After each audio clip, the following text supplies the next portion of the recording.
All right, hey, what's up, everyone? Here we are, hole number 9.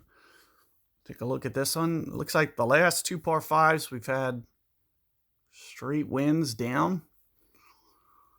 Well, not straight down, but we've had tailwinds on the other two 5s. This par 5 definitely looks like the hardest. Ideally, I'd probably like to get it over to the left here. I'm really kind of, you know, sick of kind of these hard side winds. This setup looks reasonably challenging. I would have liked to have seen him probably put just a little bit more headwinds on these.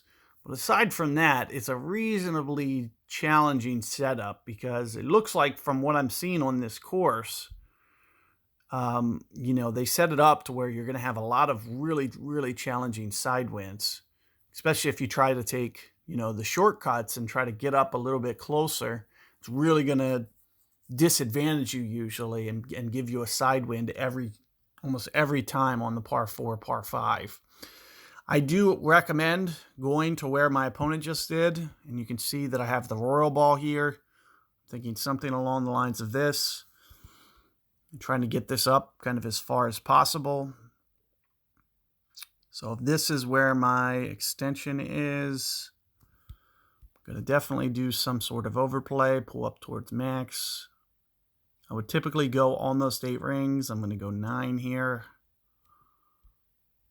You can see I'm still right at the max line. It may just come in off the power and just try to focus just a little bit more and maybe just a hint of wind effect correction.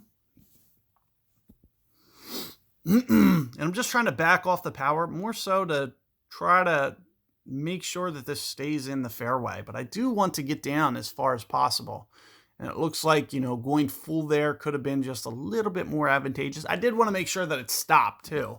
I didn't know, this is my first time playing the hole ever. So I don't really know how that rolls out there from the third tee box specifically, or any tee box for that matter.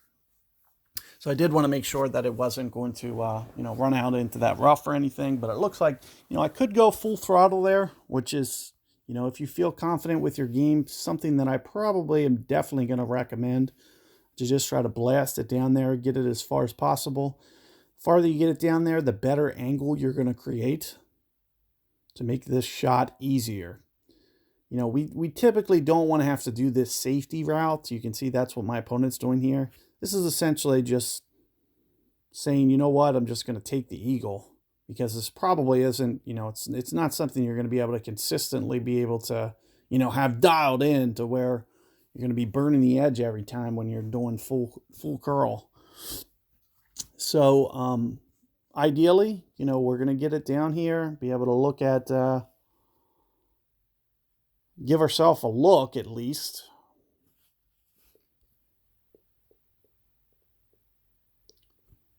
I'm thinking something along the lines of, I'm probably going to over backspin it, something like this.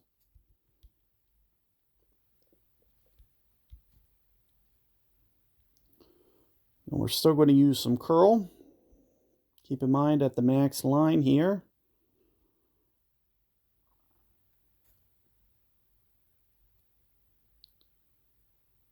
Probably just a bit more than 12 rings. And I'm trying to, you can see that I'm trying to essentially try to gently curl it as much as I can. I'm trying to get it more dialed to where I can keep it a little bit straighter. You can see that my opponent had to go kind of with a max type curl. And I'm trying to use as little curl as possible to try to keep that line as straight as possible to make it to where I can get it just a little bit easier to dial in. So that's why I'm trying to get as aggressive as possible with landing towards that rough. And now, after I see that, I can see that I can get it just a little bit closer as well. And just make sure, you can see with my horizontal line, I'm kind of setting kind of a line with where I want to go with my curl. You may want to do that for yourself. But then, always try to use that ball guide and say, this is where it looks, and I should be able to use this much curl. And then just kind of gradually scale it up, But do keep in mind that you might have fluctuations where you might be able to land just a little bit more aggressively each and every time if you get that, especially if you get that tee shot just a little bit longer. You know, that might be enough curl had I drove it 5 yards farther, because I could get that much more aggressive on that rough edge.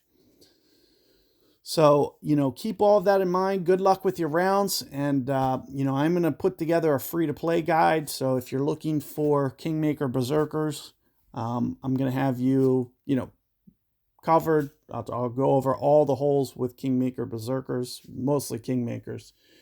So good luck with your rounds, and be on the lookout for that second set of guides. Take care, guys.